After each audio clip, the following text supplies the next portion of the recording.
हजार बर्ग गिरे लाखों आंधियां चले, हजार बर्ग गिरे लाखों आंधियां चले, वो फूल तो खिलके ही रहेंगे जो खिलने वाले हैं। आज आप सबको देख के मुझे यकीन हो गया है निजामाबाद के पार्लियामेंट के हलके में जरूर गुलाब की फूल खिलने वाली है। बहुत प्यारे सालों से खिलेगा।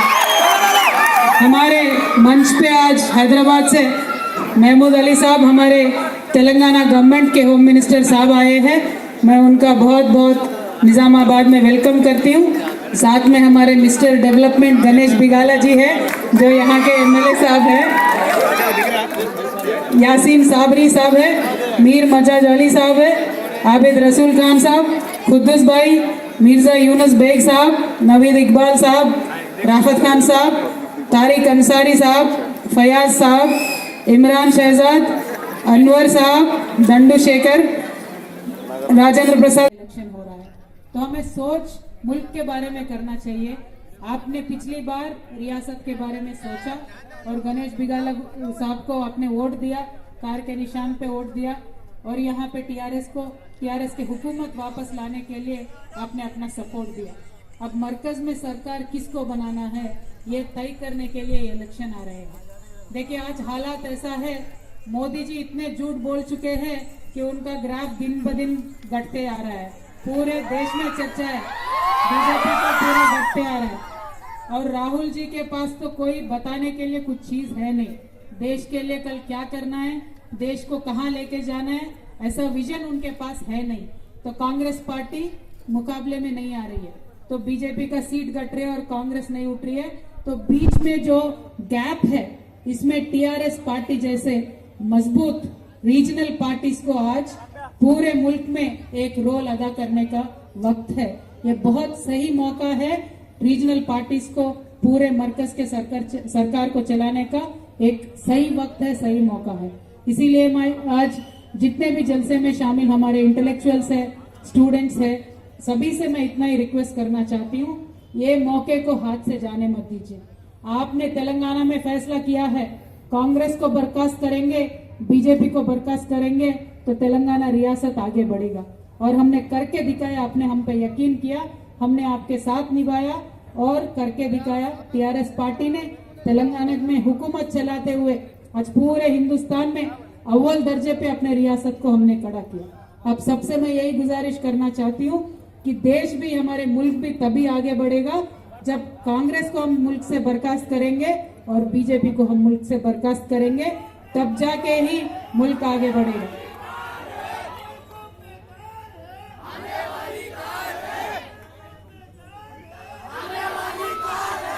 कार के साथ पतंग भी है, कार में पतंग को भी बुलाना है।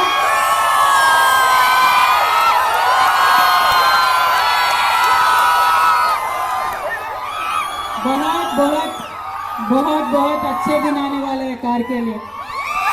सही के अच्छे दिन है, झूठ मूठ वाले अच्छे दिन नहीं है। तो ये बीजेपी का आपने हालत देखा है, आप सबको याद होगा। मैं मरकज की पार्टियों के बारे में बताना चाहती हूँ, नेशनल पार्टीज के बारे में एक दो बातें हमें सोचना चाहिए। देखिए पिछली बार इलेक्शन हुआ था 2014 में, तब बीजेपी ने बहुत सारे बातें बताए थे। क्या बोला था? पूरा काला धन देश के बाहर है, हम उसको लेके आएंगे और हर एक गरीब के अकाउंट में 15-15 लाख डालेंगे। कितने लोगों को मिला भाई 15 लाख? किसी को नहीं मिला। और ऐसे बहुत सारे उन्होंने झूठ बोले इन 5 सालों में। इसीलिए हमने डिसाइड किया, बीजेपी का पार्टी का नाम बदल दिया। भारतीय जनता पार्टी नहीं है, वो भारतीय झूठा पार्टी है। यही नाम से बुलाने वाले हैं तेलंगाना में आज, क्योंकि उनके प्राइम मिनिस्टर आते हैं साफ साफ झूठ बोल के जाते हैं। पिछले बार एमएलए इलेक्शन में नरेंद्र मोदी जी यहाँ पे आए थे निजामाबाद में, क्या कहा था उन्होंने कि बिजली नहीं है तेलंगाना में। है कि नहीं बिजली तेलंगाना में?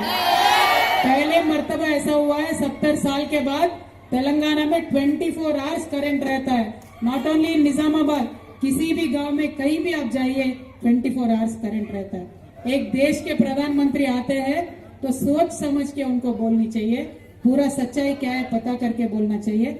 लेकिन सिर्फ और सिर्फ एक पॉलिटिकल भाषण देके लास्ट टाइम वो चले गए। बाद में उनके अमित शाह आए, वो बोलने लगे कि हम 1 लाख करोड़ दिए तेलंगाना को। कहाँ से दिए, हिसाब किताब बताओ। जब हमारे केसीआर साहब सवाल करते तो वापस कभी नहीं आए फिर बोलने के लिए। तो ऐसे उनके टॉप लीडर नरेंद्र मोदी से लेके नीचे का छोटा से छोटा गली का लीडर तक झूठ पे झूठ बोल रहे हैं। आज मैं हमारे खवातीन तो खैर यहाँ पे कम है, लेकिन मेरे भाइयों से पूछना चाहती हूँ, जब से तेलंगाना का रियासत हमने स्टेट फॉर्म हुआ, अलहदा रियासत बना, उस टाइम से लेके आज तक 1000 रुपए के हम पेंशन दे रहे हैं। और आज पूरे रियासत में 48 लाख पीपल को, 48 लाख लोगों को तेलंगाना रियासत पेंशन देती है। साहब इसमें 6 लोगों के लिए मरकज की सरकार जो है 200 रुपए रकम देती है। यानी पूरा 11,000 करोड़ अगर हम स्पेंड करते हैं पेंशन में, तो उसमें 200 करोड़ सेंट्रल गवर्नमेंट का पार्टिसिपेशन होता है। और इसको ये लोग क्या कर रहे हैं, फेसबुक में, व्हाट्सएप में उल्टा करके, पूरी बात को उल्टा घुमा के पूरे गांव गांव में आज ये झूठ फैला रहे हैं कि 1000 रुपए जो केसीआर साहब दे रहे उसमें 800 नरेंद्र मोदी जी दे रहे। ये सरासर झूठ है। मेरे इतने नौजवान यहाँ पे भाई मौजूद है, आपसे मैं इतना ही गुजारिश करना चाहती हूँ, जिस तरीके के झूठ ये बीजेपी वाले फेसबुक में और व्हाट्सएप में फैला रहे उसको काउंटर करनी चाहिए। क्योंकि सच्चाई ये बात है कि 11,000 करोड़ केसीआर साहब देते हैं और उसमें सिर्फ 200 करोड़ सेंट्रल गवर्नमेंट का फंड होता है। और सेंट्रल गवर्नमेंट का फंड कोई नरेंद्र मोदी जी के घर से नहीं देते, वो अपना ही खून पसीना है। क्योंकि तेलंगाना आज ऐसे स्टेट्समैन से एक है, एक 5 से स्टेट्स ही है पूरे हमारे मुल्क में जो ज्यादा पैसे कमाते हैं और पूरे देश में डिस्ट्रीब्यूट करने के लिए ज्यादा टैक्सेस पे करते हैं। हम अगर एक 100 रुपए का टैक्स मरकज को भिजाते हैं तो उसमें वापस सिर्फ 42 रुपए हमारे पास आता है, तो बाकी के पैसे बाकी रियासतों में बांट दिया जाता है।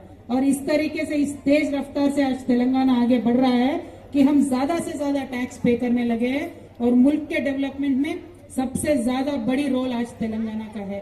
तो ये जो पैसे नरेंद्र मोदी जी देते हैं, ये 200 करोड़ कोई उनके जेब से नहीं दे रहे, हमारा ही खून पसीने का पैसा है, वही वापस आता है और वही हम अपने लोगों को दे रहे हैं। तो जितने भी गलतफहमी ये लोग फैलाना चाहते हैं, मैं आपसे गुजारिश करती हूँ कि आप उनको काउंटर करते रहिए, चाहे फेसबुक में होने दीजिए, व्हाट्सएप में होने दीजिए, इनको काउंटर करने की बहुत बहुत जरूरत है। और बाकी यहाँ से कांग्रेस के कैंडिडेट है, मधु यास्की साहब है, लेकिन वो आजकल कहीं नजर नहीं आ रहे, तो उन्होंने पूरा मैदान छोड़ दिया। मेरा आप सबसे रिक्वेस्ट ये है, कांग्रेस पार्टी आज शायद तारीख में पहले बार हो रहा है, कभी भी इतना डल इलेक्शन में वो नहीं थे। यानी इससे पता चल रहा है, जैसे आबिद भाई बोल रहे थे कि एक मैच फिक्सिंग चल रही है कांग्रेस और बीजेपी के बीच में। तो मेरा आप सबसे रिक्वेस्ट यही है, आपके पास चंद लोग आएंगे, अलग अलग बातें बताएंगे, लेकिन आप वोट को डिवाइड मत करिए। मेरा आपसे इतना रिक्वेस्ट है, आज टीआरएस पार्टी असली दोस्त है मुसलमानों की। कितने सारे काम है, कितने सारे काम है। अगर मैं मिसाल देने शुरू करूंगी तो 10 बज जाएगा, लेकिन फिर भी चलते ही रहेंगे। इतने सारे स्कीमात, एक हमदर्दी के साथ, एक रेस्पेक्ट के साथ। हमारा एक ही मकसद है, आपके वकार में इजाफा करने का ही हमारा मकसद है, और बाकी कुछ नहीं है। पहले कितने बुरे तरीके से सरकार ट्रीट करती थी आपको भी मालूम है, लेकिन एक ही बात कहना है, जो अपना पुराना तेलंगाना की तहजीब है, जो गंगा जमुना तहजीब है, इसको बरकरार रखने की ही हमारी कोशिश है और आगे चलते ही जाएंगे, इसको बरकरार रखेंगे। और पूरे कम्युनिटी के हर एक किस्म की जरूरत को पूरे करते हुए हमने बहुत ही अच्छे कदम लिए हैं ऑलरेडी, और इसी रास्ते पे चलेंगे, सबको साथ लेके चलेंगे। मैं आपसे इतना ही कहना चाहती हूँ, इससे पहले बार भी आपने मुझे एक बार एमपी चुना है। अगर आपको लगता है कि इस 5 सालों में मेरा काम ठीक था, अगर आपको लगता है मैंने आपको अच्छे तरीके से पार्लियामेंट में रिप्रेजेंट किया है, और अगर आपको लगता है वापस एक बार आप मौके देने से मैं अच्छा परफॉर्मेंस करूंगी, तो जरूर मुझे वोट दीजिए, कार के निशान पे वोट दीजिए। लेकिन इस बार अपना इलेक्शन थोड़ा स्पेशल है, हमेशा एक ईवीएम रहता था, इस बार 12 ईवीएम है। तो 12 ईवीएम्स में, क्योंकि टीआरएस पार्टी एक रजिस्टर्ड पार्टी है, पहले ईवीएम में दूसरे नंबर पे कार का निशान होगा, तो उसमें पहले जाते ही आपको लेफ्ट साइड पे अपना फर्स्ट ईवीएम मिलेगा।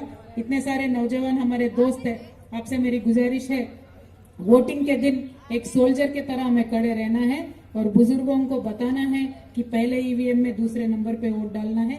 वोट को बिल्कुल डिवाइड नहीं होने देना है।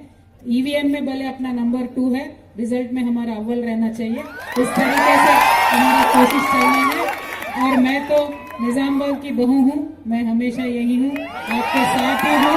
तो इतना ही मैं रिक्वेस्ट करती हूँ कि इस जलसे में जिस जोश से हम शामिल हुए हैं, उसी जोश को बरकरार रखना है और 4-5 दिन इलेक्शन तक इस एनर्जी को सेव करना है। और रिजल्ट के दिन इंशाल्लाह वापस यहीं पे आके बहुत अच्छा मीटिंग करेंगे। ये जो आपने मुझे मौका दिया, आपका मैं बहुत बहुत शुक्रिया अदा करती हूँ। अल्लाह हाफ़िज़।